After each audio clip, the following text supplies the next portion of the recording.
Great. Committee member Maloney, Here. committee member Cal, Here. committee member Koksar. Here. Committee member Mallory is going to join in a moment.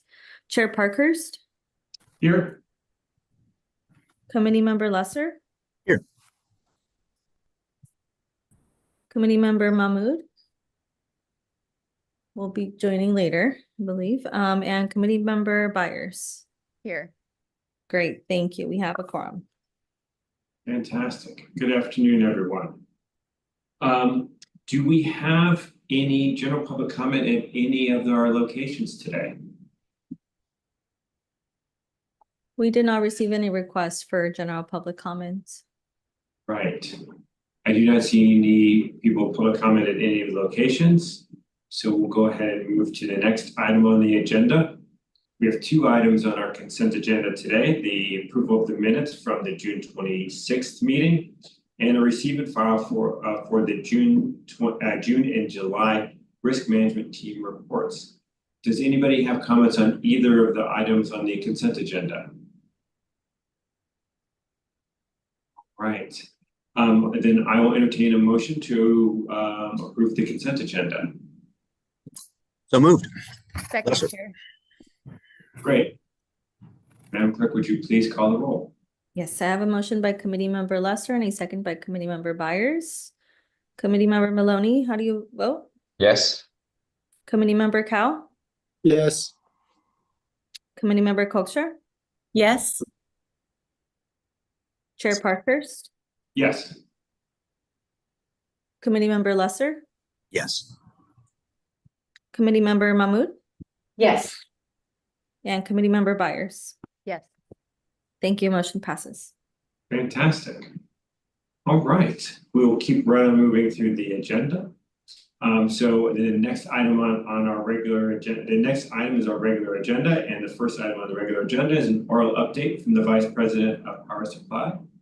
Vice President Descania, it's all over to you. Thank you so much, Chair Parkhurst. Appreciate it. Hello, everyone. Nice to see you all. Today, I'd like to brief the committee on an amended and restated contract that we plan to bring to the board in October. Last year, as you may recall, we signed the SunZia PPA for 575 megawatts of New Mexico wind to be built by Pattern Energy and to come online in 2026.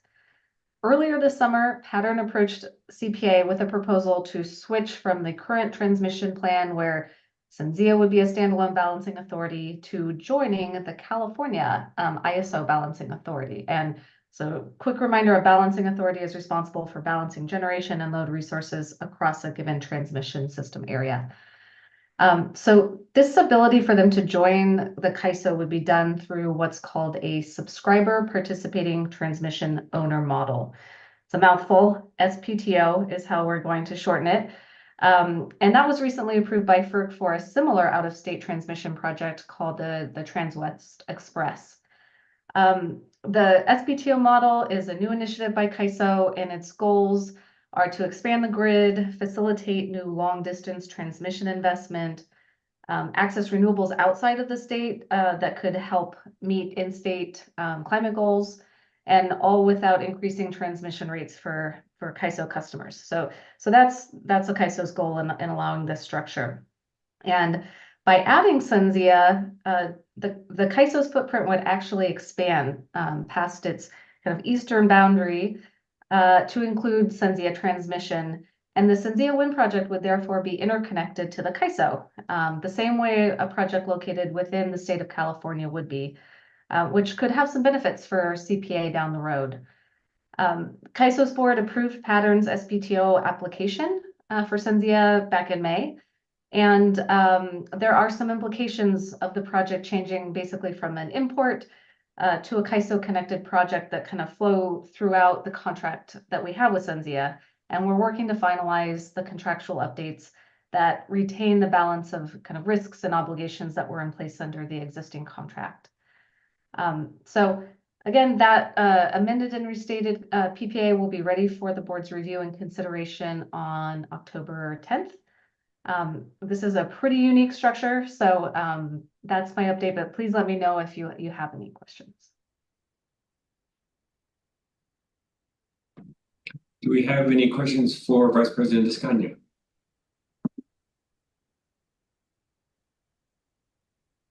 So I guess I have one, just in terms of the economic implications of this transition or this type of structure, just generally an overview would be helpful to stay. Yeah, I think the biggest change is that we wouldn't have to have an import structure for resource adequacy, which requires that we buy some. So there's a chance when everything's implemented, and we expect this is going to take some time down the road, that we may not have to buy those rights anymore, for example. That's one of the biggest ones I can think of, Matt. I see you've got your hand up as well. Yeah, just to say, I mean, the idea is that all of this is economically neutral or potentially improved. So it could get a little bit better over time, depending on how things might go, but it's definitely not worse. And in some aspects, like Lindsay was alluding to, there's operational simplicity that we get out of it. Helpful. Thank you. Is there any other either balancing authority or any other organization that has done something like this in the past? In other words, is this the first of its kind? We're aware of the what's it called? The Trans-West Express project. So I think that's one other model we're aware of, but I don't know that there are others right now. And is the Trans-West Express, I assume that they're also trying to join CAISO? Okay. Exactly, yeah. And did they start before? Matt, do you know that one? Yeah, so Trans-West was the ones that approached CAISO with the idea to create the SPTO model. And so once that all got approved, SunZia pattern, they said, well, we'd like to do a similar arrangement. So they basically piggybacked off of the sort of trailblazing that Trans-West had done recently. And is Trans-West part of CAISO then?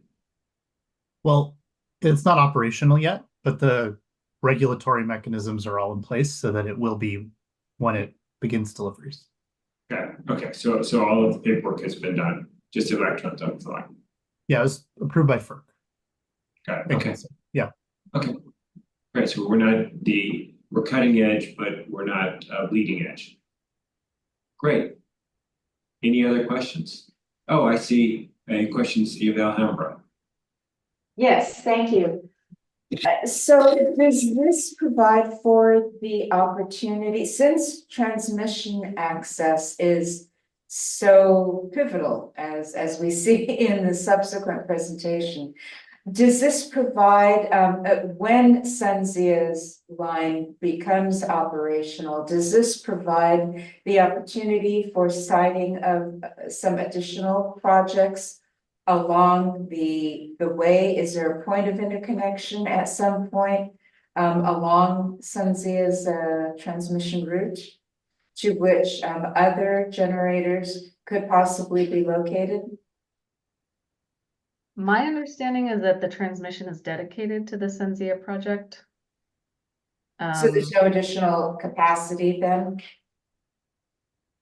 No, it's fully subscribed by the SunZia Wind, but I Okay. do believe they have an open access tariff because I think everybody does. It's just that I think what that means is that whoever wanted to interconnect would have to basically redo all the lines if they wanted, and transformers and substations to interconnect to that. So I think it's under the open access tariff, like theoretically possible, but there's no excess that somebody could just jump in and use. So it sounds like if the capacity is fully subscribed by SunZia's own gen, then it sounds like, yes, theoretically, someone could come along, but then they would need to upgrade the line in order to add capacity. I believe that's correct. They'll have to have a tariff for that. Okay. Thank you. Any other questions? All right. Then, if there are no others, we'll then proceed on to the next item on the agenda. The 2024 RFO long list overview, and back to Vice President Scania for that as well. Great, all right. So we're going to be discussing one of my favorite presentations of the year, the 2024 Clean Energy and Reliability RFO long list. So we'll take a look at what we got in our annual RFO overview, some of the trends that we see, and what that tells about the market and resource availability, and ultimately be seeking your input on procurement considerations in our subsequent meetings. Okay, so let's go to the next slide. Okay, so executive summary here. We did receive a robust response for this year's Clean Energy and Reliability RFO. We got more bids than any of our past long-term RFOs, with an important caveat that we did use this RFO to get offers for early stage projects that are just starting the CAISO interconnection process. And more than half of the bids were for that category of projects. We're going to call those Q Cluster 15 projects, or QC 15. That's a number of the clusters that they'll be in with CAISO. And I'll speak a bit more about this in future slides about why we solicited bids for QC 15 projects. I think we discussed that in the past as well. But the bulk of today's presentation will really be focused on the offers that are farther along in the study process, that bid into this RFO and are ready for contracting. We're still seeing that projects are being marketed in a competitive environment. There's, of course, a lot of competition for projects that have full capacity deliverability status, or FCDS. Again, that means their ability to provide RA, and expect these projects will be more scarce as we go into next year. In deciding, and which projects to shortlist, we want to work with review team and energy committee to kind of balance the inclination towards procuring more now, given the anticipated scarcity of FCDS, and then balancing that with CPA's traditional ratable purchasing strategy that kind of minimizes the chances of over procuring when prices are elevated. And we can talk more about that as we go. We really saw consolidation of technology types in this RFO. For renewable generation, solar was the only conforming technology offered for generation. So we'll need to find opportunities to procure other technologies like wind, geothermal, and biomass through bilateral outreach, kind of outside of the RFO process. Our team is currently performing due diligence, and the valuation results will be presented to the RFO review team and energy committee next month. Finally, on this slide, to broaden the lens just for a moment, we do have 2 more solicitations that are planned later this year, mostly going into next year. One for the PowerShare local solar and storage program, and the other for new technologies in early project development. And I'll talk a little bit more about that as well. All right.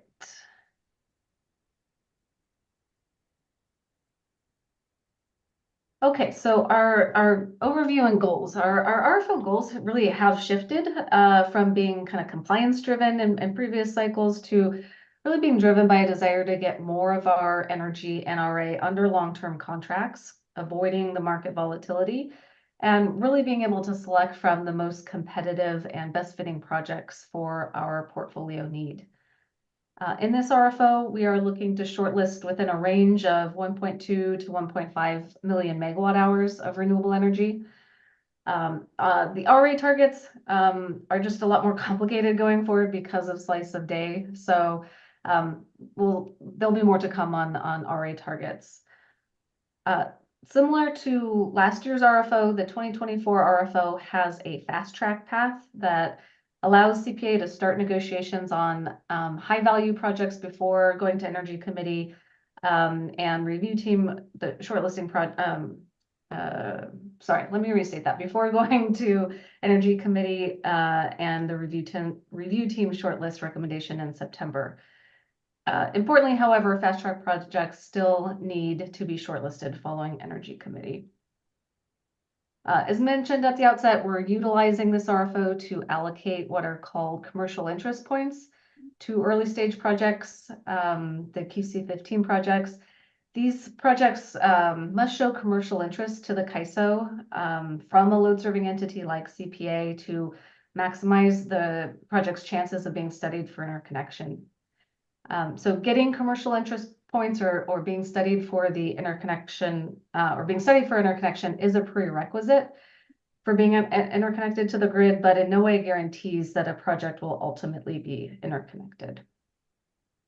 So if we do ultimately allocate our commercial interest points to a project, in return, we plan to enter into exclusivity with that exclusivity agreement will then require the project to be offered back to CPA in a future RFO after the interconnection study process is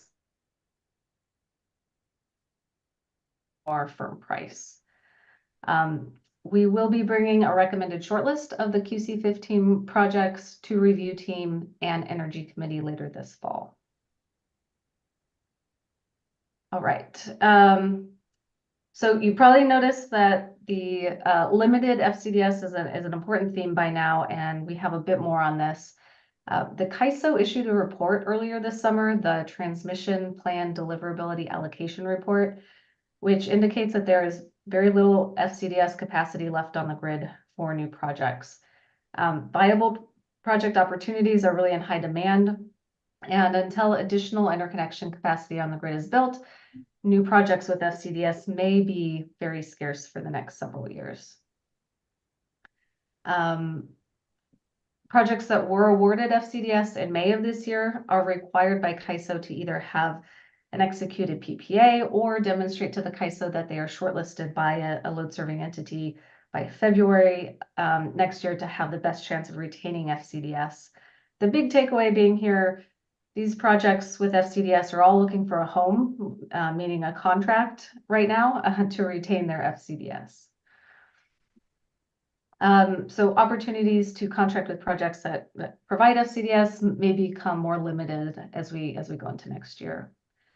And just to speak to those early stage QC15 projects that will be going through and starting the study process, they'll be doing that throughout 2026, and we wouldn't expect to see those shortlisted QC15 projects to resubmit an offer back to CPA until probably late 2026 or so. Next slide, thanks. So I already spilled the tea here just a bit, but opportunities for geothermal or bioenergy facilities, which can provide renewable energy 24 hours a day, just remain scarce. We did receive one non-conforming geothermal offer that failed to meet the minimum size requirements in the RFO. From a compliance perspective, we do still need a small amount of additional baseload renewable resources to meet our midterm reliability compliance, and expect that those opportunities will come through bilateral offers outside of RFOs due to just the scarcity of these resources. But quick spoiler alert, we are exploring bilateral opportunities for geothermal and could even potentially bring an offer to the review team in September in conjunction with the RFO shortlist. So we would just kind of combine that review process. All right, so how are we kind of planning for procurement during this period of uncertainty? The range of megawatts that to shortlist in this RFO, the 1.25 to 1.5 million megawatt hours, that puts us on a really reasonable path towards the target of having 95% of our renewable supply under long-term contracts over the next 3 years. And it provides us opportunities to contract with really high-value projects with FCDS. The somewhat smaller shortlist target compared to previous years recognizes the high price market environment that in kind of a lack of technology diversity that bit into the RFO and some new regulatory uncertainty. And that regulatory uncertainty comes in the form of a CPUC decision that was approved just last week that establishes what's called a central procurement entity, a CPE, which will be administered by the Department of Water Resources to procure what are called long lead time resources, such as offshore wind, geothermal, long duration storage. They'd be doing that on behalf of all load serving entities. The central procurement entity could procure some or all of these resources, and the costs and benefits would then be allocated to CPA and other load serving entities on a proportional basis. But importantly, the CPE is not obligated to procure anything. They can use their discretion to procure, and if they do procure something, you know, those resources would likely not come online until early to mid 2030s, just given the long development timelines for, you know, these types of projects. So kind of have to plan that we might see some of these resources, but there's a chance that DWR decides that they're just not economic, and use some commercial discretion related to that. Okay, so now we're gonna kind of really dive into the RFO results with some statistics. I'm not gonna go over, you know, every single data point, but we'll pull out some of the important numbers here. So we received, yes, sorry, was there a hand? Oh, okay, sorry, I thought I heard someone jump in, and please do just interrupt me if you have any questions. So we received 127 conforming offers. Of those, 92 were these QC15 projects. The remaining 80 are the non-QC15. Of those 80 projects, 58 have FCDS on part or all of the project. The project locations ranged 3 states. They're mostly new build projects, but we did see some existing. We had 20 fast track requests. The online dates kind of went out into 2030. Storage was the most offered technology, but we got a fair number of paired PV and storage offers as well. And we got 4 offers for gas toll projects with plans for reduced emissions. So those are some of the big numbers. Let's dive into this further into the next slides, and just clarifying again that you'll only see the projects that could be considered for contracting in this RFO. You won't see these QC15 project data on these slides. So locations, Kern, San Bernardino, Riverside, and Los Angeles counties continue to be the dominant region. We see offers for standalone storage, maybe slightly more dispersed, but generally these locations are fairly concentrated to the lower half of the state, with some in kind of southern Nevada and eastern Arizona. All right, next slide. Okay, offers by product type and technology. So cat's out of the bag on the technologies. We've got mostly paired solar and storage, or standalone storage. That's kind of looking at the chart on the left here. We did not receive any wind or geothermal projects this cycle. Solar and storage are still the dominant technologies. We did get a fair amount of RA only offers in yellow on the chart on the left. So there's no energy component, just the RA. We also got some solar only offers in light blue. So solar without storage. Moving to the top right chart of resources that do generate energy, so not storage. Solar was the dominant technology. And then on the bottom right chart, you'll see that lithium ion batteries continue to be the dominant technology for storage. So we did see compressed air energy storage was offered. Next slide. All right. Near term online dates do remain scarce. Most of the online dates are in the 2027-2028 time period, as you can see here.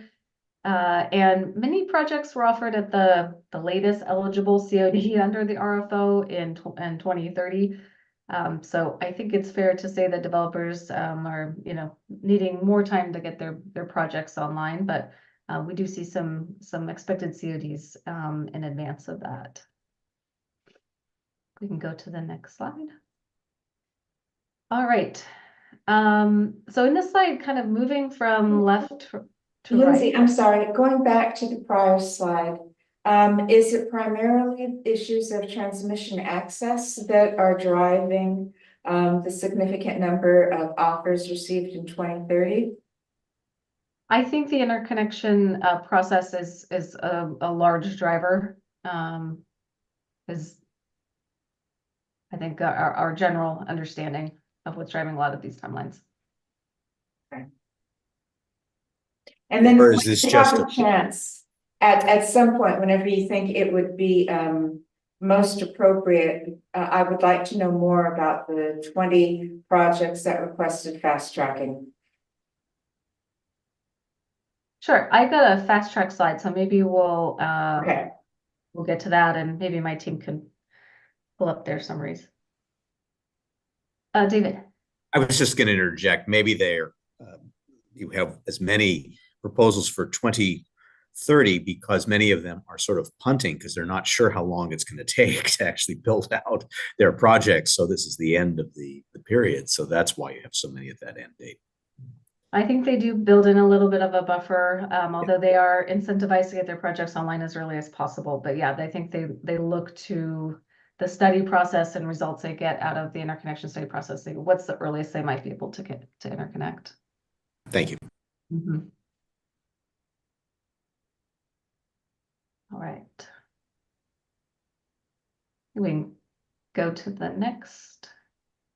There we go, thanks. So again, kind of moving from left to right in this chart here, we see the industry trend is towards offering larger projects, let's say kind of over 100 megawatts or more. We're seeing kind of, again, starting the left, projects for renewable energy and storage, actually getting up to over 400 megawatts at the top end of the size range, but a lot offered in that kind of 100 to 200 megawatt size range. Standalone storage, the orange kind of in the middle is similar. Lots of offers at or above 100 megawatts. To the right, we see one larger thermal toll offer in the more kind of yellowish color. And the RA only offers are hovering kind of around 100 megawatts. So these are still considered pretty large projects. And kind of sorry for the closeness of some of the orange colors here. We'll make that more distinct in the future so you can see those a little bit more clearly. I think we can go to the next slide. So I think this one is really interesting. This is looking at pricing, which is always, you know, a big topic to discuss. We've got 3 charts here looking at pricing, and what we did was separate pricing for, let's say we were offered a co-located solar and storage project. We just took out the solar pricing and the storage pricing, even though they're offered together, just to see the trends there, and then looked at standalone storage separately. When we compare the prices year over year, the top in orange is the oldest data set from 2021 down to the current pricing for this RFO in blue. You can see that average prices kind of continue to increase a bit year over year for the co-located projects. However, standalone storage is now slightly lower than the 2022 and 2023 RFOs. We can hope that this is the beginning of a trend in the right direction, but probably too early to say until we get a little bit more data next year. But I think interestingly, in terms of the volatility of the prices, we see much less volatility in the 2024 prices, right? All those are closer together, and you don't get those bigger outliers that we have seen in previous years.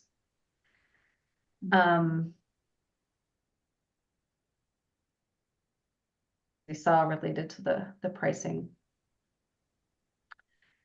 We did receive bids for from 3 sellers for four thermal toll offers. 3 were existing dispatchable gas with storage. 1 was existing dispatchable gas with blended fuels. That was biogas. The projects are located in Riverside, Solano, and San Joaquin counties, none of which are disadvantaged communities. And no bidders indicated that they would accelerate decommissioning of the gas projects in their bids. All right, so this is where we're going to kind of do a little bit of an overview of the fast track. So maybe I'll go through this, and Director Mahmoud, happy to take your questions during or after. But you know, like last year, we allowed bidders to request fast track consideration if the project's circumstances warranted it, or if CPA's procurement needs weren't quick action. We identified 4 projects for fast track, including 2 solar and storage projects, 1 local RA only offer, and 1 in what we call Index Plus REC energy only offer, where we're buying the energy and the renewable attributes, just not the RA. All of these projects are at a mature stage of development, and we're targeted for having earlier CODs, having FCDS, and offering competitive prices. These projects will be included for shortlist consideration at the RFO review team and energy committee, and if approved, could come to the board for approval as early as October, depending on how quick those negotiations go. Maybe I'll just mention one last note, which is that we have 1 shortlisted project from last year's 2023 RFO that has re-entered negotiations, and it's under exclusivity with CPA. We may present this offer to review team and energy committee along with the RFO offers in September and that geothermal offer that I mentioned as well, to package those all together. Happy to take any questions here.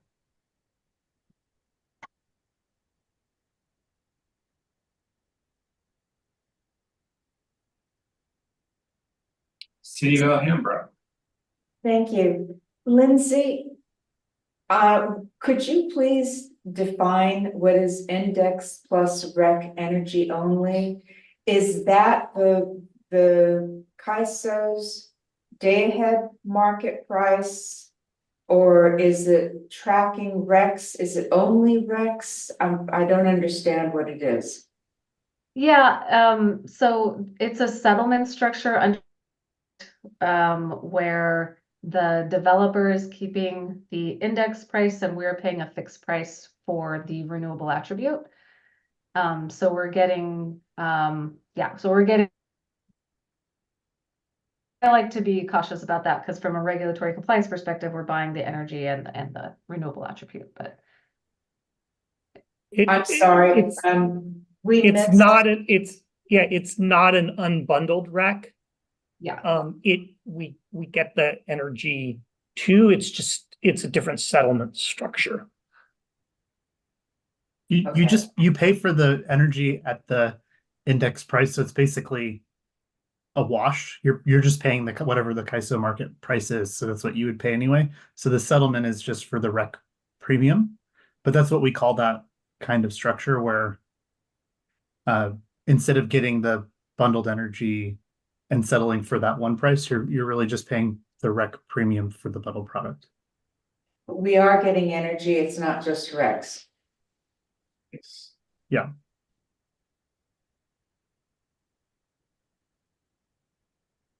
Did that answer your question? Yes. Great. Okay, and I heard my internet's being a little shaky, so sorry about that, and that's why I'm off video here. But let me know if you have any trouble hearing me. Can I ask one follow-up question to Director Mahmood? Does the index premium, as Matt called it, does that fluctuate or is it set? That part is fixed. Fixed, okay. Thank you.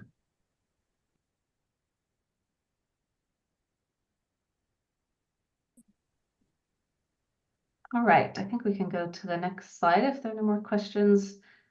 So as we kind of start to wrap this up, I wanted to summarize a few key takeaways. First, there are a limited number of viable projects with FCDS, resulting in a tighter market. We anticipate that many new build projects will not be able to obtain FCDS for the foreseeable future, given that study that we mentioned. As discussed at the outset, balancing this FCDS availability question with higher prices for renewable energy will be a key consideration when discussing the shortlist recommendation. There were no conforming offers for wind, biomass, or geothermal resources, but we are working on bilateral opportunities. And there were opportunities for gas tolls with storage and blended fuels. And we'll need to work closely with the developers to understand the options for fuel type, kind of the associated pricing, and the difference in emissions intensity for those projects. So Lindsay, I have another question, and that is within the CAISO's 15Q. Is there any visibility so that for those projects that are proposed that do not have FCDS, do we know whether or not there are other projects that are proposed to be constructed that are near the project for which we've received a response to our RFO, so that we have some greater insight into the probability that there might be critical mass for construction of an interconnection to the project, which presently doesn't have FCDS. I think I recall that the CAISO said, no, they were not going to provide any visibility, but can you please comment on that? And so you're asking specifically if we're gonna have visibility into, Into projects that have projects that are within the, I think it's FC 15. uh-huh.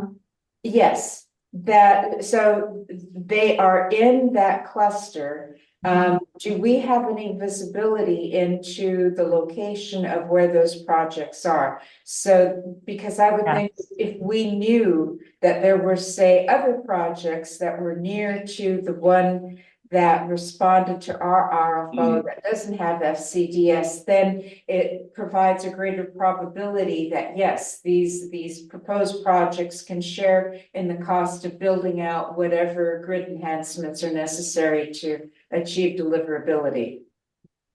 Yeah, so we will be able to see where the projects are located. That's going to be a huge, actually, part of the consideration. And we actually expect to get a map from the CAISO in the near future that will share a little bit more about remaining capacity at certain locations, so that we can kind of match up the projects, the QC15 projects that's submitted offers to us, and the likelihood that they will actually get deliverability, and be able to kind of prioritize projects that we think have a higher likelihood of getting FCDS based off of their location. Okay, great, thank you.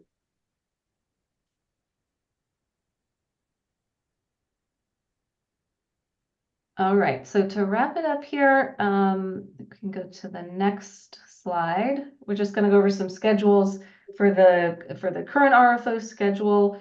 Again, Review Team Energy Committee next month. Gabby is working on scheduling the review team here pretty soon. And then Energy Committee will consider the RFO shortlist, and then we'll respond to bidders of their shortlist status following that meeting. And then along with the fast track projects currently under negotiation, we'll commence negotiations after shortlisting for other projects, and then be bringing these contracts back to you again as early as October potentially, and in the subsequent months, depending on how fast we can move on the negotiations. And lastly, I did want to share a bit about. Oh, before you leave, if you could go back a slide. Isn't that the date there in the second to last? That's January of 2020. Yes. Yeah, that's January 2025. Thank you for catching that, Chair Parkers. Appreciate that. Yes. All right. So going back to some of the other upcoming RFOs, wanted to kind of break these down a little bit as well. The first is actually an RFI, a request for information.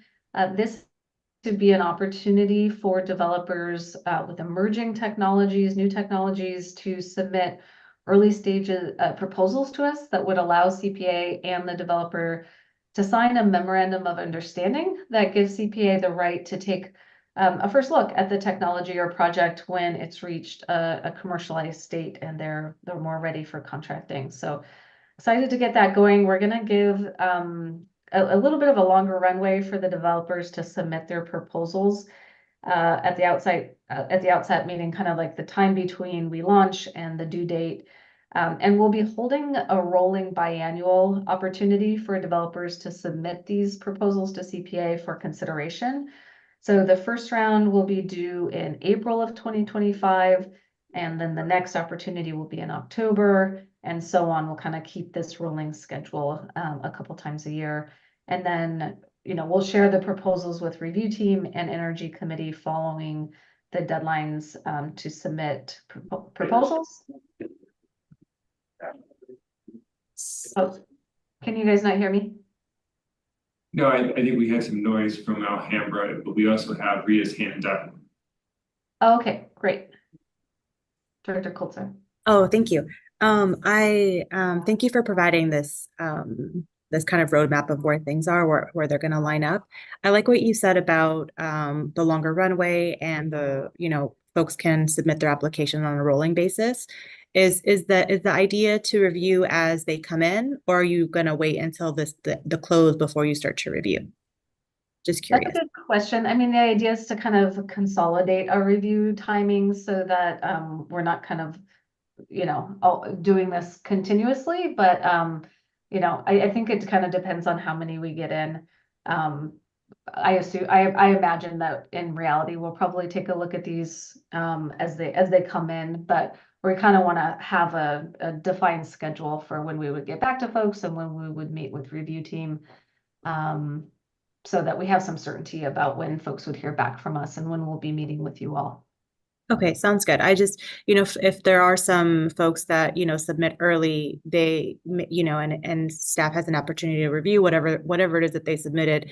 And if there's additional questions or things that come up, it would be nice. I think it would be nice for the proposer to know if they have an opportunity to like resubmit with additional information. So as you're thinking through this, maybe just consider something like that.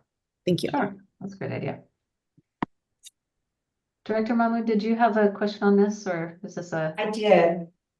With regard to the emerging technology, it would appear that there might be some overlap with whatever DWR might do, but as I recall, you don't anticipate that those projects will come online and for another 10 years. And I'm assuming the timeline for our emerging technology projects would be sooner. Is that a correct assumption?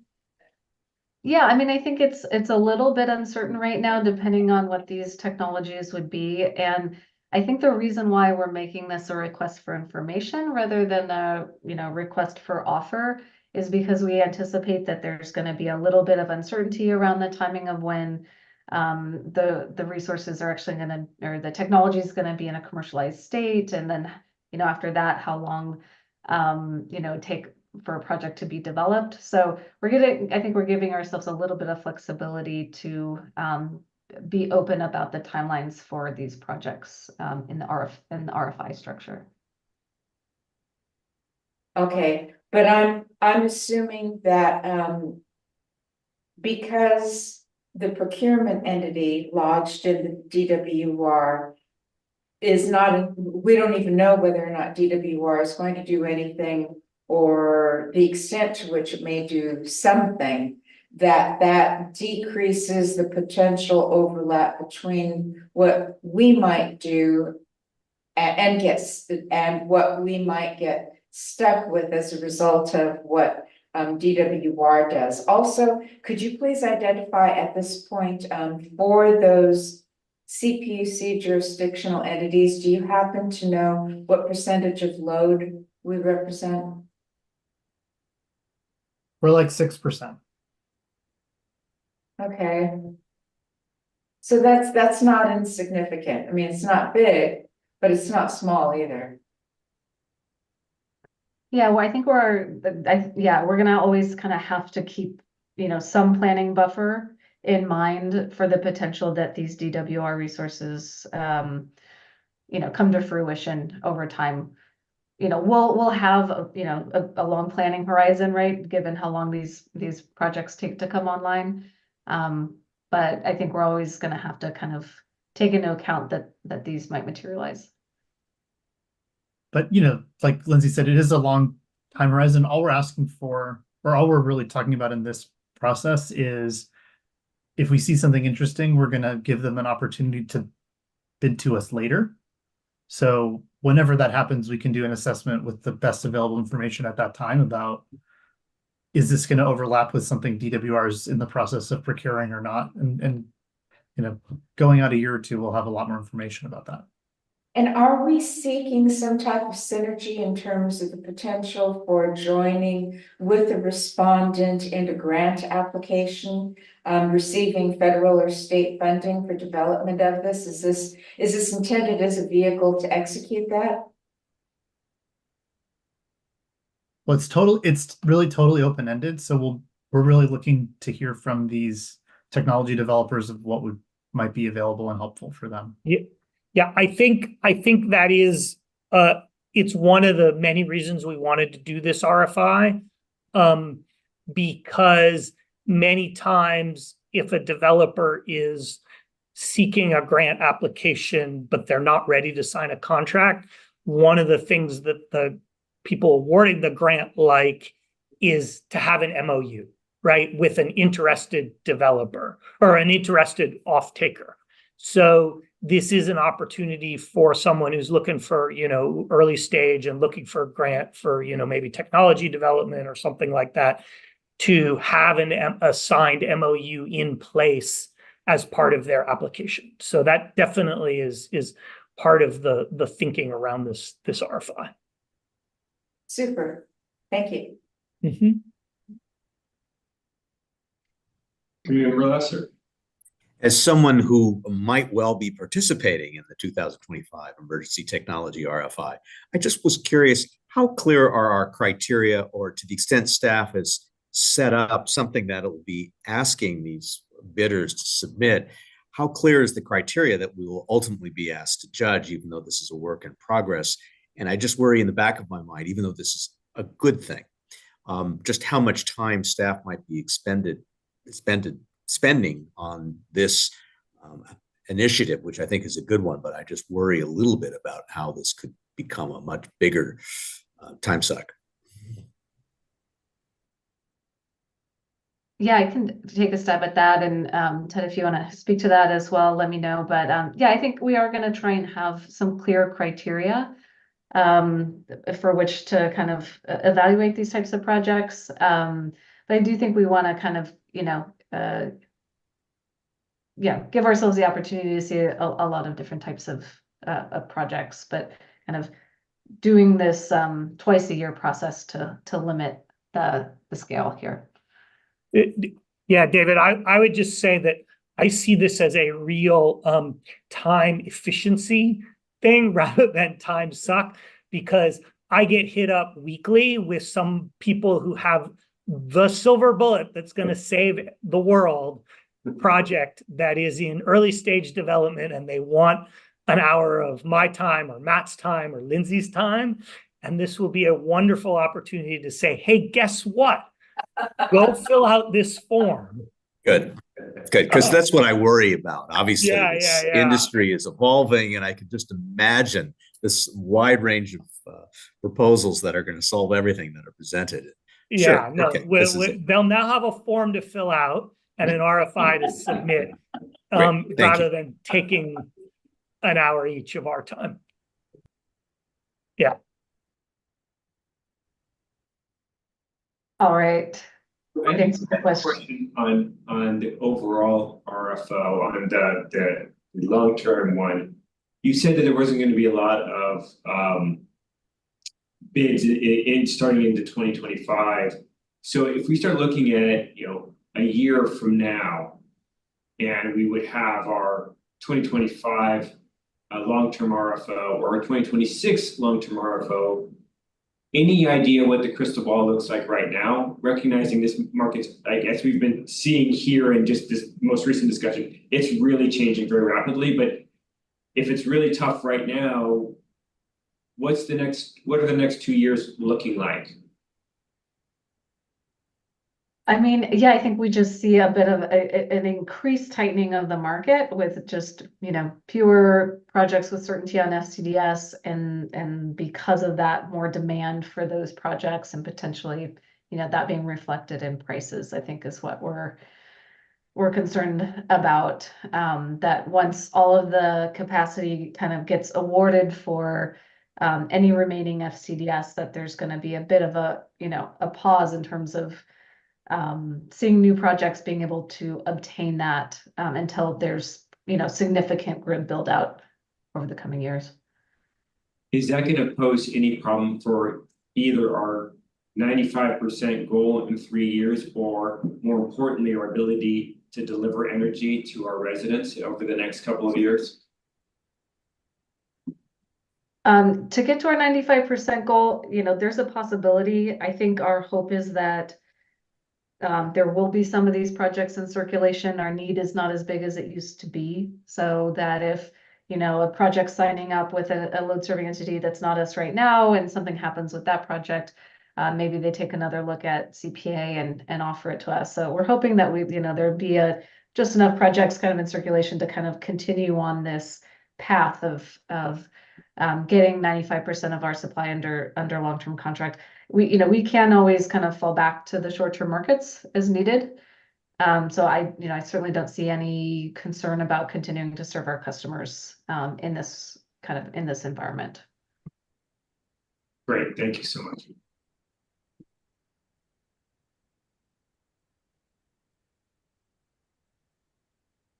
Did you want to finish out the slides? Yes, sure. Yeah, I'll just, the last, just half of this last slide is just the PowerShare RFO.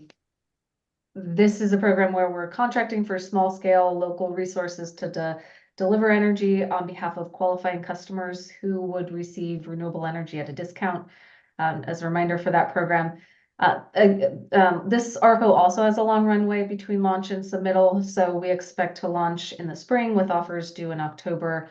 Then meeting with Energy Committee in November of next year, with contract negotiations commencing after that. So that's the last, the second RFO that we wanted to bring to your attention. But that,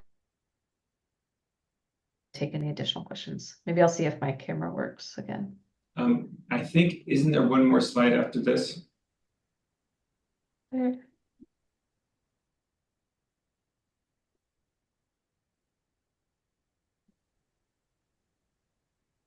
Oh, there is. Yep. Just a overview of the review team members for each of those RFOs, RFIs.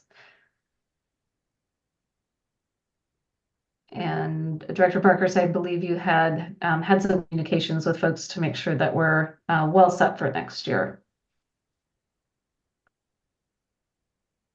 I did, and I want to just thank everybody on the committee for their flexibility and willingness to work with us on this. We're always trying to balance the experience and the diversity and the fairness across the projects, so or across the review team. So thank you everyone so much for your enthusiastic support of the approach that we're proposing here today.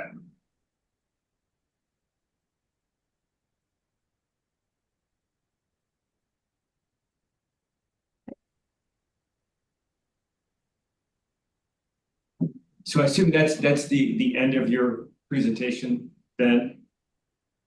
That is, yes, thank you.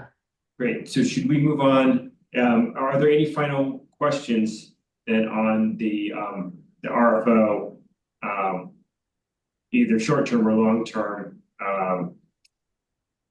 from any of the committee members?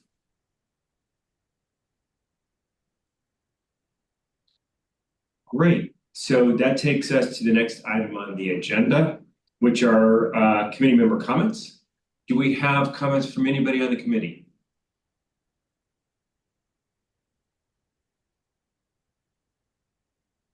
Yes, Director Mallory. Chair, I actually had a question on slide 7. I was trying to get it up.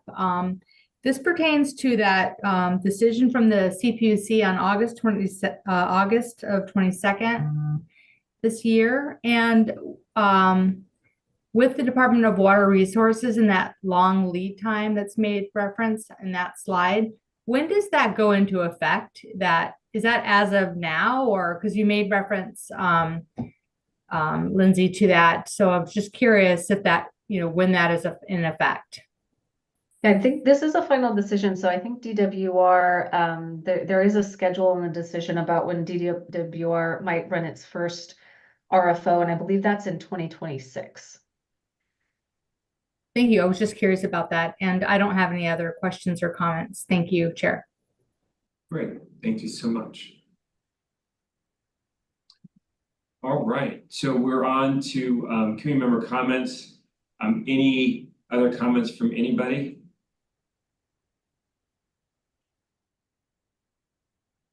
Well, I'll just note two interesting statistics that I've come across. One is that in 2024, the US is expected that 94%, more than 94% of all of our power plants are projected to be wind, water, and solar in this year. And that earlier this week, the state of California celebrated 104 days where at least part of the day was 100% renewable driven. So we're part of creating that future on both those bullet points. And then I'll kick it over to the city of Alhambra. I see your hand up. Yeah, this was a suggestion that I made to Gabby but also to you, Chair Parker, and that is for the scheduling of the RFO for the RFO review team that's coming up first. I was thinking instead of an hour, it might be prudent to schedule it for 90 minutes, and then if we don't run over, then everybody can leave. But sometimes you don't want to cut the conversation short if we run out of time. And thank you. I did see that, and thank you for reminding me of that. I think that's a good suggestion. So if you've provided your your availability to the clerk, if you could please update it if it changes if we go out to 90 minutes. And actually, before I jump that far, I just want to check with staff if what I'm doing is going to cause a revolt or anything. Are we okay with 90 minutes? I think it's prudent, actually. Great. Okay. Great. Director Kulchar. Thank you, Chair Parkhurst. Were you saying that there was 104 100% clean energy days? 104 days this year, where for at least part of the day, for at least 15 minutes, we were powered by 100% wind, water, or solar. Oh, that's awesome. If maybe this is a question for staff, I think that is something to be celebrated as well. If there is data on historical data on if these kinds of situations have happened in the past, maybe we can start to graph and collect that data and maybe share it sometime in the future. And I can share my source with them. It's a professor at Stanford that I follow. So, great. Do you still have your hand up, Alhambra, or have we answered your question? Sorry. No worries. No worries. Just making sure. I don't want to ignore you. If there are no other comments, we're right about at time. Thank you all for helping us stay on time. I appreciate that. I don't ever want to cut off comments, but I also want to try to respect our time here. Seeing there's nothing else, we will adjourn our meeting to our next scheduled time, which is going to be September 25th, 2024, and at 12:15 p.m. So with that, thank you all so much. Thanks, staff, for everything, and we'll talk in a month. Thank you, everyone, for your time. Thank you. Thank you. Thank you.